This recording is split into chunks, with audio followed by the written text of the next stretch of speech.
Today we will discuss about IMC, which stands for Integrated Marketing Communications and Consumer Behavior. These are two separate fields, but they kind of merge together when we do any kind of communication with the consumers. IMC stands for any kind of communication a firm does, which include advertising, promotion, publicity, PR, direct selling, direct marketing, and many more on even on digital platform.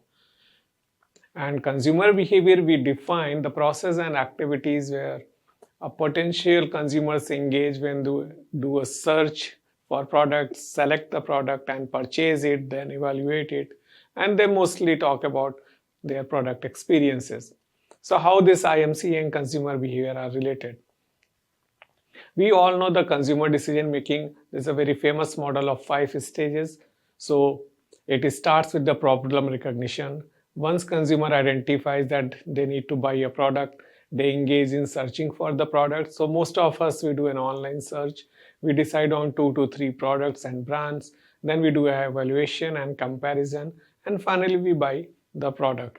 And after once we experience the product, we do a post-purchase evaluation. We may write reviews about it. We may write blog posts about it. We may recommend to our friends. In consumer behavior, all these decision stages are mapped to psychological processes. We will go one by one. So first thing is sources of problem recognition. Why someone needs to buy a product. So there could be many reasons for that. For example, out of stock. A typical example when you buy a toothpaste. Once the toothpaste finishes, we need to go and buy it again. Dissatisfaction is another reason. We might not be happy with the current product. We may develop a new need. So for example, you might have got admission in a prestigious MBA college. Now you need to go and buy the formal attire. Okay. So these are some of the examples. New products also, so new phones, and sometimes marketers induce a need for this. So we'll see an example of that as well. Consumer dissatisfaction, people may not be like what are with their current habits, so they might be looking for a solution to it. So this is an example where people look for products like Nicotex to reduce their smoking. Market-induced problems, so typical are when if you notice there are many ads on obesity and where they claim that they can claim your problem with the weight loss. Birding is another issue where marketers keeps telling you that if you are getting bird, try our products. But birding is a natural process anyway. Next psychological process comes motivations. This tells why and how people are trying to solve the problem. So we take an example of a watch. So why people buy a watch? There could be many motivation. It is just not about they want to have a device to look at the time. So some of the examples or motivations are functional. So people want to track the time. Luxury watches, people want to buy luxury watches to showcase their status. A major reason for buying watches is for gifting purposes. So a product can serve different motivations, and that is where the advertising takes care of these motivations. So smart watches in current scenario or the smart bands, they mostly focus on the health benefits. They do not tell too much about the time traveling. You can connect it to the smartphone, Bluetooth, receive calls, and all that features are available, right? Then information search happens. So for example, you can search information on online review websites like Amazon and Flipkart. You can ask people in your network offline or online, and you can have your own personal experiences. So in that sense, the marketers want to know how consumers are trying or searching for external information, how they are selecting that information, and from that filtering process, how they interpret and get a meaning out of that process.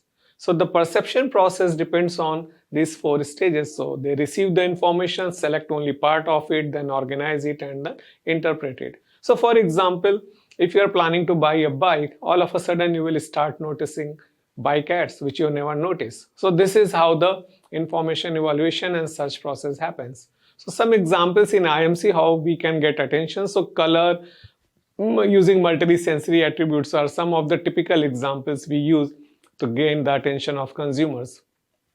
In the selective perception process, consumers only select specific information. So for example, if you are watching a TV, you will not pay attention to all the ads. You will only look for the ads of the products which you are planning to buy. So the perception process depends on the selection of information.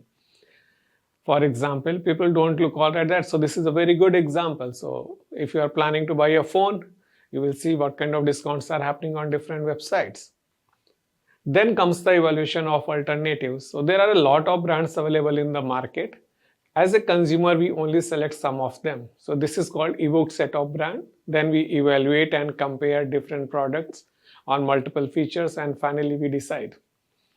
In this process, consumers build attitude. So the attitude they can build toward product, brand. So some consumers are very loyal to particular brands, and some brands they do not want to buy. So the attitude is already built on that. Now, as a marketer, how we can change the attitude so that consumers have a preference toward our brand? So we can change attribute based on a feature or the value of the attribute. So just an example. So look at this ad from Panasonic.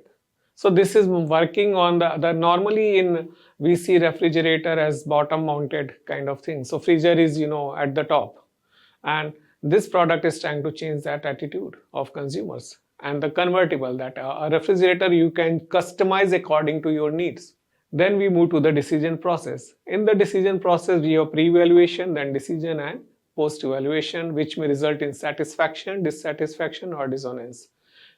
So this is all process of 5 stages of consumer decision making process, and how IMC can come into each stage and we can influence the decision process. Thank you.